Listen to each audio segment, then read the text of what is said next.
So let's get right into it. For about 50 years, the moon has just been there, A quiet reminder of an old adventure. But all of a sudden, that's completely changed. The moon is now, without a doubt, the hottest ticket in the solar system, and a brand new, very high-stakes race is officially on. Think about it. After Apollo 17 kicked up that last bit of lunar dust in 1972, we just stopped going. For half a century, human exploration of the moon was history. But look at this timeline now. That long, quiet pause is so over. It all kicked off again with the Artemis 1 mission in 2022, and now this decade is just jam-packed with these incredibly ambitious plans from multiple countries all racing to get people back on the moon. And leading the pack, you've got two major efforts. On one side, there's the United States' Artemis program, which is run by NASA. And on the other, you have China's super ambitious Chang'e program, named after the Chinese goddess of the moon. These two are really the main characters in this whole new story. But this is way more than just a race to see who can plant a flag first. Nope. What we're actually seeing here are two completely different visions for what humanity's future on the moon, and maybe beyond, is going to look like. So let's break down the key differences. You've got Artemis, led by the US, which is all about creating a sustainable human base that can act as a launch pad to get to Mars. Then you have Chang'e, which is taking this very deliberate, step-by-step approach. They want to build a robotic research station first and then land a crew by 2030. Even the way they're teaming up is different. The US has its Artemis Accords, while China is building its own club with Russia called the International Lunar Research Station. So this really gets to the core of it, the philosophy behind each program. For Team Artemis, the moon is basically a training ground. It's a forward operating base where we can figure out all the hard stuff before we take on the much bigger challenge of Mars. For Chang'e, though, the focus is the moon itself. The whole plan is to systematically build up a permanent, robotic base at the lunar South Pole, which is rich in resources, and then eventually have people there. And look, this isn't happening in a bubble. It's not just the US versus China going head-to-head. What's happening is that entire groups of nations are starting to pick sides, lining up with one of these two big visions. We're literally seeing two distinct teams form for this whole return to the moon. So, the big question is, who is on which team? Who is signing up for these incredibly difficult, not to mention expensive, lunar missions? Well, on Team Artemis, you've got this wide-ranging coalition of countries that have all signed on to the US-led Artemis Accords. This includes the usual suspects, big space powers like the European Space Agency and Japan, but also some really exciting emerging players like the UAE and South Korea. They're all agreeing to a common set of rules for exploring the moon. And then you have the other side, the China-led International Lunar Research Station, or ILRS.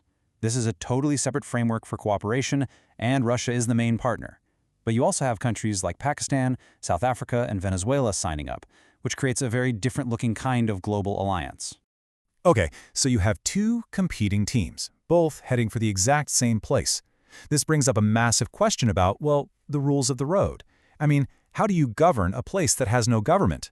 The answer, it turns out, is buried in a treaty from a completely different time. And this is where the real drama of this new space race is. With everybody making plans for permanent bases, for mining resources, for long-term stays, everyone is suddenly dusting off this old legal framework and asking, wait a minute, can this thing still handle what we're about to do? The absolute bedrock of all space law is this one idea, the non-appropriation principle. It's from the 1967 Outer Space Treaty. And what it means, in simple terms, is that nobody can own the moon.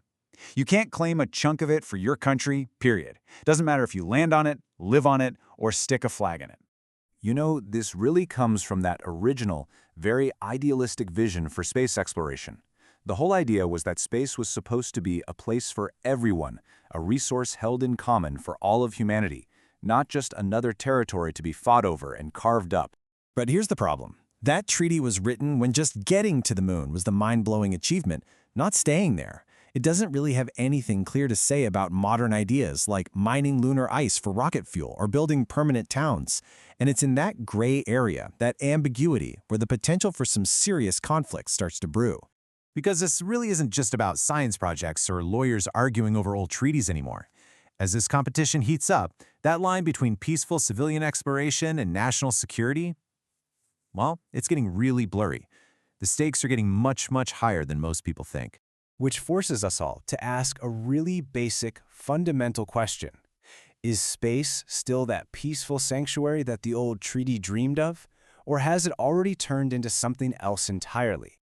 Well, if you ask the U.S. Space Force, they'll give you a very clear, very direct answer.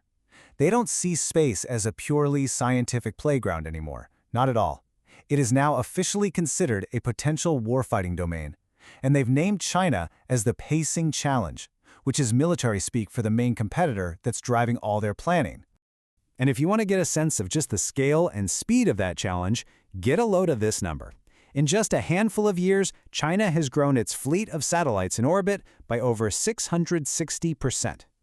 That kind of rapid growth gives them some seriously powerful new tools for communication, for surveillance, for everything. But here's the real kicker. This isn't just about building more satellites. China is actively creating a whole toolkit of what are called counter-space capabilities.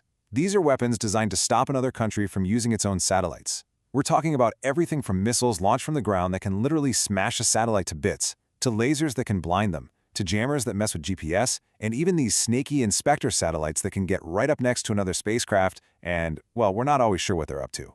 And Russia is right there with them, viewing space as a potential battlefield. Their 2021 test of an anti-satellite missile was a terrifying wake-up call. They blew up one of their own dead satellites, creating this huge cloud of over 1,500 pieces of junk that are now whipping around the Earth, threatening every single satellite and even the International Space Station. So really, the U.S. Space Force sums up their main worry like this. They believe the goal of all these new weapons and tactics is pretty simple: to be able to mess with, shut down, and even destroy an opponent's space systems. Systems that are crucial for everything from military operations to just finding your way with GPS. Which brings us right back to the moon.